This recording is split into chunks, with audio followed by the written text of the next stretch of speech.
मसूद अजहर की पापी गुड़िया। नमस्कार, न्यूज इंडिया देख रहे हैं आप और मैं आपके साथ तरन्नुम जहां शेख। भारत का दुश्मन, भारत का मोस्ट वांटेड आतंकी पाकिस्तान का मसूद अजहर फिर से भारत के खिलाफ साजिश रच रहा है। दरअसल दिल्ली ब्लास्ट में डॉक्टर शाहीन गिरफ्तार हुई हैं और उसका तार जैसे से जुड़ा निकला। इस खुलासे के बाद मसूद अजहर की बुर्का ब्रिगेड की प्लानिंग सामने आई है। अब मसूद अजहर की एक सोशल मीडिया पोस्ट सामने आई है जिसमें जैश ए मोहम्मद की महिला विंग जमाते उल मुमिनात को लेकर बड़ा खुलासा हुआ है। जैश के इस महिला विंग में 5000 जिहादी महिलाएं हैं जो पीओके में आतंक की ट्रेनिंग ले रही हैं।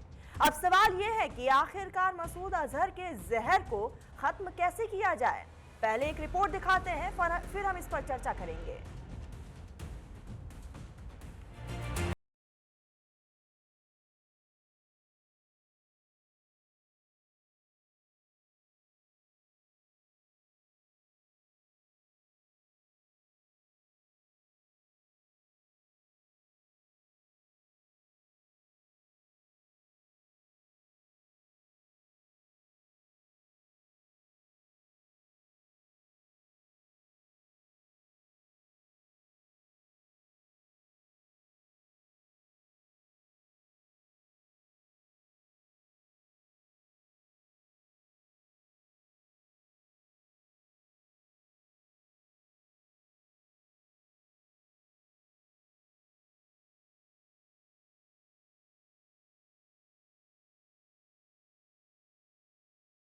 किया जा रहा है।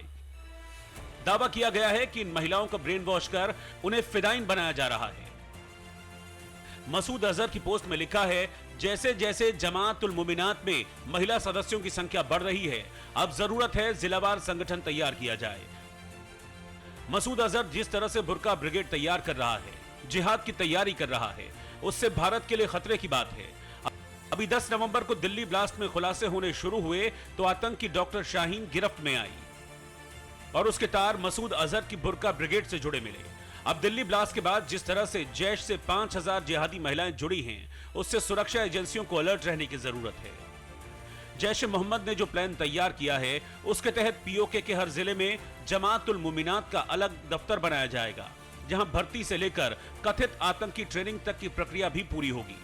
मसूद अजहर की पोस्ट में यह भी कहा गया है कि कुछ महिलाओं ने चिट्ठी लिखकर बताया कि जमात से जुड़ने के बाद उन्हें अपनी जिंदगी का मकसद मिल गया है। इस खुलासे से एक बार फिर जैश ए मोहम्मद की गतिविधियों और उसकी महिला नेटवर्किंग रणनीति को लेकर गंभीर सवाल खड़े हो गए हैं। मसूद अजहर की पापी गुड़ियाओं की फौज भारत के लिए खतरा है, जिसका जिंदा सबूत है doctor Shaheen. Bureau report, news India. चलिए, इसी बीच हमारे साथ खास मेहमान जुड़ चुके हैं। रिटायर्ड मेजर जनरल डॉक्टर राजन कोचर, डिफेंस एक्सपर्ट है सुहेल अहमद, कश्मीरी एक्टिविस्ट है। बहुत बहुत स्वागत है आप सभी का न्यूज इंडिया पर। राजन साहब, मैं आपके पास ही आऊंगी।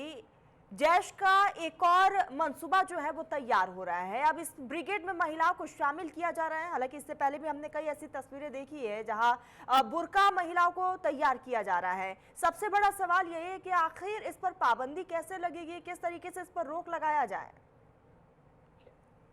धन्यवाद तनुज जी, आपने मुझे अपने चैनल में इनवाइट किया। देखिए, आपको ये जो मानसिकता है पाकिस्तान की और पाकिस्तान की मिलिट्री की, आपको पहले उसकी तरफ अपनी नजर अपना डालना पड़ेगा। बिकॉज ये जितने भी टेररिस्ट ऑर्गेनाइजेशंस हैं पाकिस्तान में पल रही हैं, उनको सपोर्ट मिल रहा है आईएसआई के पीछे, और बांग्लादेश में भी अभी इनकी एंट्री हो चुकी है। तो हम इसको समझना पड़ेगा कि ये मानसिकता जो पाकिस्तान की फौज की है, ये जब तक आप इसकी मानसिकता नहीं बदलेंगे, ये आपको सिचुएशन को कन्फ्रंट आपको करना पड़ेगा। सेकेंड इंपॉर्टेंट एस्पेक्ट है, देखिए, आप पाकिस्तान को तो हम जैसे तैसे हम देख लेंगे।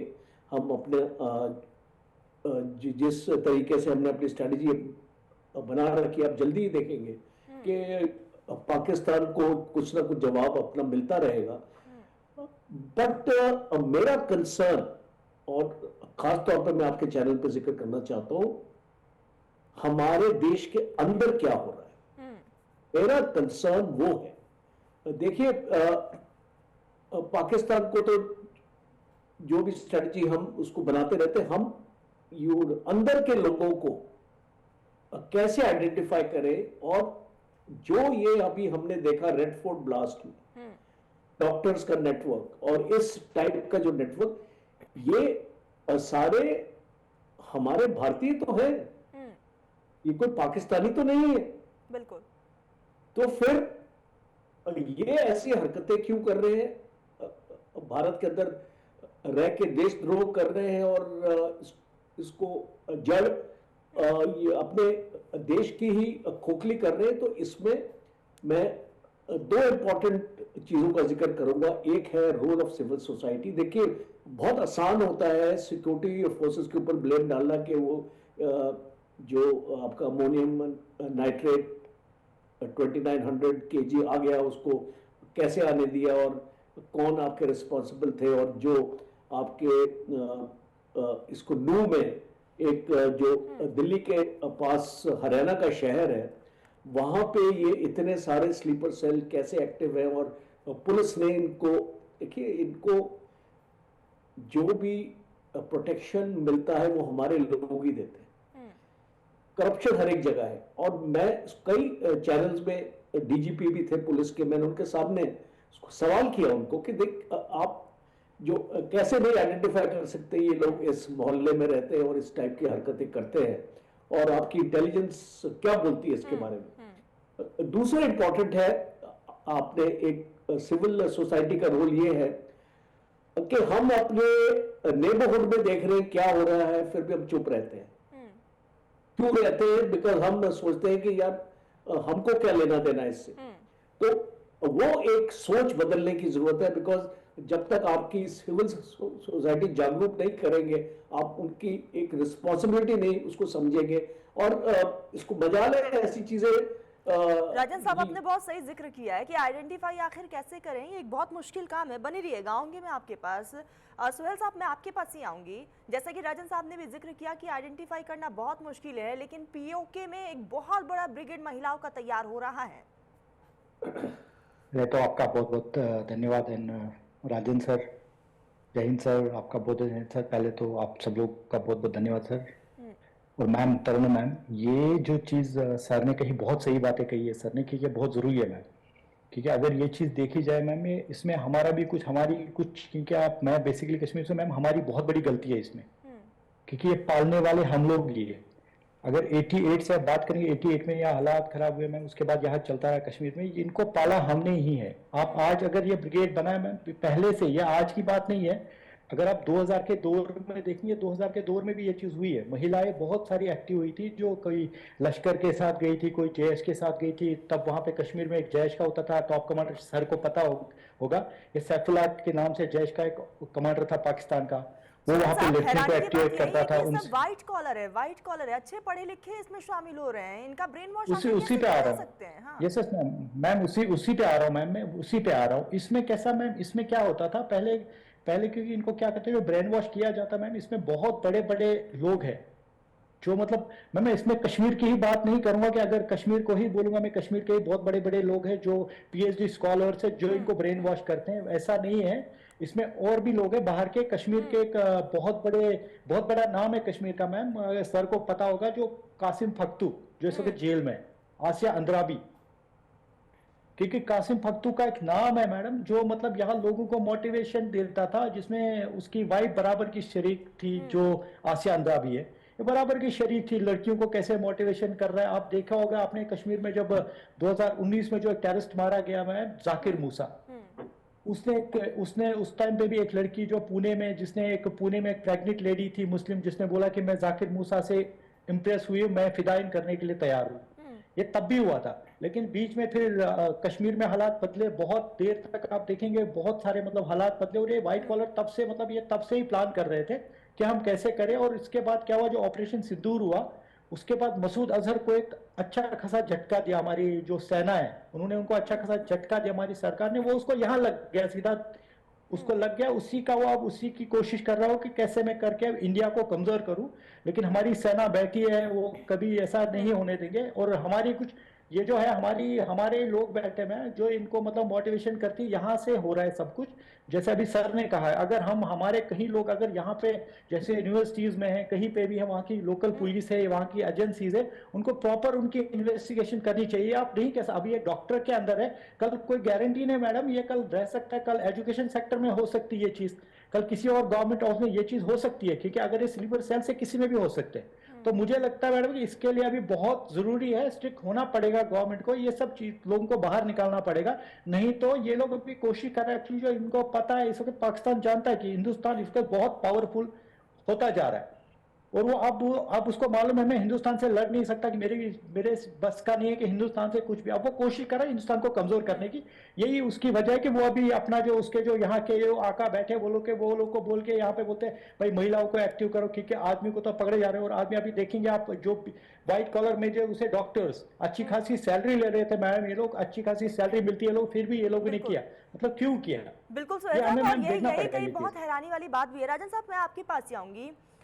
इस पर कोई फुल स्टॉप नहीं है, क्योंकि कई ऐसे केसेस हमने देखा, किसी चीज का लालच देकर किसी ना किसी तरीके से ब्रेन वॉश किया जा रहा है। अब इसमें व्हाइट कॉलर का भी जिक्र हो रहा है, बार बार पढ़े लिखे लोग भी इसमें शुमार हो रहे हैं। राजन साहब, एक बड़ा सवाल ये भी है कि क्या अब जो भारत की सुरक्षा एजेंसियां हैं, कहीं उनका भी एक लूप होल है क्या वो उस पर लगाम नहीं लगा सकती हैं? देखिए, बहुत आसान होता है सुरक्षा एजेंसीज पे हम फोकस अपना करते हैं, और जो रियल मुद्दे हैं देश के, हम उसको अवॉइड करते हैं। देखिए, ये प्रॉब्लम सोसाइटी में है। हम जब तक सोसाइटी में अपना आपस में हिंदू मुस्लिम ये सब जो आपके अनफॉर्चुनेटली पॉलिटिकल हमारा सिस्टम काफी हद तक रिलीजन के ऊपर चल रहा है, वो चीज को दूर करने की जरूरत है, एक सोच को बदली करने की जरूरत है। आप देश को तभी आगे लेके जा सकते हैं जब लोगों में एकता हो। जब आप डिफरेंसेस ही पैदा करते रहेंगे लोगों के बीच में, तो आप कैसे इन इंसिडेंट्स को रोक पाएंगे? मैं एक लार्जर चीज बोल रहा हूँ, सिक्योरिटी एजेंसीज को टाइट करना, उनको टेक्नोलॉजी देना, उनको फंड, बड़ा काम हम समझना चाह रहे हैं आपसे कि किस तरीके से, क्या इंटेलिजेंस यहाँ पर फेलियर साबित है, क्या है मतलब कि इस पर हम लगाम नहीं लगा सकते, इसको रोका नहीं जा सकता, या इस पर कोई कार्रवाई नहीं हो सकती? देखिए, इसमें ये आप गवर्नेंस जो है ना, जो आपका जो देश को जो आपके चलाते हैं, नेता लोग चलाते हैं, पॉलिटिकल पीपल, उनको सेंसिटाइज करने की जरूरत है। सोसाइटी में डिफरेंसेस मत पैदा कीजिए, बिकॉज ये अगर आप इलेक्शंस भी अगर आपके वोट बैंक्स में उसको रिलीजन के ऊपर लड़ेंगे, इस टाइप की डिफरेंशिएशन करेंगे, तो आप देश को एक विभाजन की तरफ लेके जा रहे हैं। और इसीलिए ये जो डेंजरस ट्रेंड है, ये डेंजरस ट्रेंड अभी मैनिफेस्ट होता दिखाई दे रहा है। देखिए, मैं तो फौज में रहा हूं 37 साल, इसको मैंने तो कभी भी अपने ट्रूप्स के बीच में ऐसा कोई डिफरेंशिएशन अपना नहीं किया है। और जब मैं रिटायर हुआ और एक सोसाइटी में पहुंचता हूं, एक कॉलोनी में पहुंचता हूं, जब मैं इसको देश का वातावरण देखता हूं, देखिए मैं बहुत फ्रैंकली आपके चैनल पे बात कर रहा हूँ जो है ना इसके ऊपर, बिकॉज आपने सवाल किया है मेरे से कि कैसे इसको हम दूर कर सकते हैं। तो ये जो आपकी जड़ है, जो आपकी वजह है, जो आपको स्कूल से ही बच्चों को सिखलाई आपको उस टाइप की देनी है कि आपको ये जो डिफरेंशिएशन है पैदा नहीं करे। देखिए, एक मैं आपको प्रैक्टिकल चीज बताता हूं। आज हमारे देश में 26 करोड़ मुस्लिम्स हैं, तो हम क्या उनको हम एक अगर कुछ ऐसे इंसिडेंट्स होते हैं, तो क्या हम एक रिलीजन को एक कम्युनिटी को हम उसको बोल सकते हैं कि ये टेररिज्म के लिए जिम्मेदार है? नहीं। जब इतनी लार्ज परसेंटेज है इसको मुस्लिम्स की, तो वो हमारे देश के वासी हैं और हमको उनके बिल्कुल राजन साहब, मैं पर्सनली भी यही मानती हूँ राजन साहब के दहशतगर्द हो, आतंकी हो, ये किसी धर्म से ताल्लुक नहीं रखते हैं। बिल्कुल, और आपने एक्चुअली सही बोला। और फिर ये जो सोच है, इस सोच को तोड़ने की जरूरत है। बिकॉज मैं जब इसको व्हाट्सएप पे जाता हूँ, इतने सारे बंदे देखता हूँ, लोगों का इसको दिमाग को दूषित करने की एक साजिश है और वो दुश्मन कर रहा है। अगर आप DGISPR की स्ट्रेटेजी को स्टडी करें, मैं उसको 5 साल से उसको स्टडी एक्चुअली कर रहा हूं, वो इस तरीके की डिवीजन हमारे सोसाइटी में डालने की कोशिश कर रहे हैं। यंग यूट्यूबर्स का इस्तेमाल करते हैं। रेडिकलाइजेशन, आप उसको मुझे बताइए, रेडिकलाइजेशन किस तरीके से फैलता है?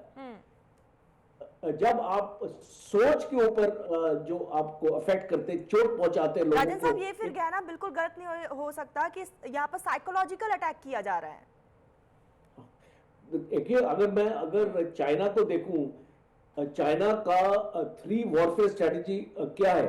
बिकॉज चाइना कोई भी लड़ाई को गोली फायर किए बिना जीतना चाहता है। उसकी पहली वॉरफेयर की स्ट्रेटेजी है साइकोलॉजिकल वॉरफेयर, दूसरी है लीगल वॉरफेयर और तीसरी है सोशल मीडिया वॉरफेयर।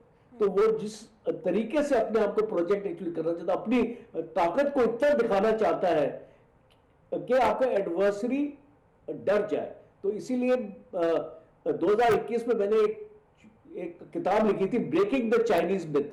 तो उसमें इसको जिक्र किया था मैंने कि चाइना ये अपने एडवर्सरी के माइंड्स को कैसे अफेक्ट करना चाहता है। वो उसको एक्चुअली एक एहसास देना चाहता है कि आप कमजोर हो और अगर हमारे से लड़ोगे तो आपको शिकस्त मिलेगी। तो इस टाइप की जो चीजें इसको वर्ल्ड में आजकल आप इसको grey zone warfare, hybrid warfare आप सुनते हैं वर्ड्स, ये 10 साल पहले नहीं थे।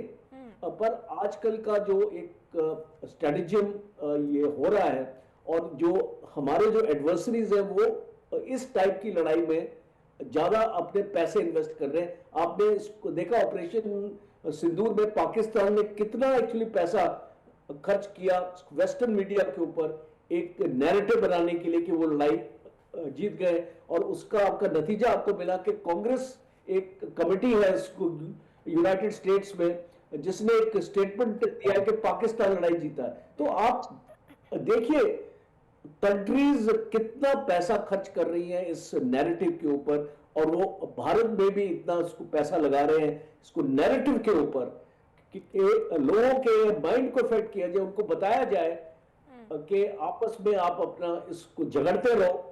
और बिल्कुल राजन साहब, आपने सही जिक्र किया और कहीं ना कहीं महिलाओं के दिमाग के साथ भी यही काम किया जा रहा है, खेला जा रहा है, उनको यहाँ पर शामिल किया जा रहा है अपने ब्रिगेड में। सुहेल साहब, मैं आपके पास ही आऊंगी क्योंकि घाटी में इस तरह की कई चीजें सामने आई हैं और जिस तरीके से पीओके में एक बड़े लेवल पे एक ब्रिगेड, महिला ब्रिगेड को तैयार किया जा रहा है, क्या लग रहा है कि वहाँ के जो मुकामी लोग हैं उनमें भी एक बहुत बड़ी कमी है?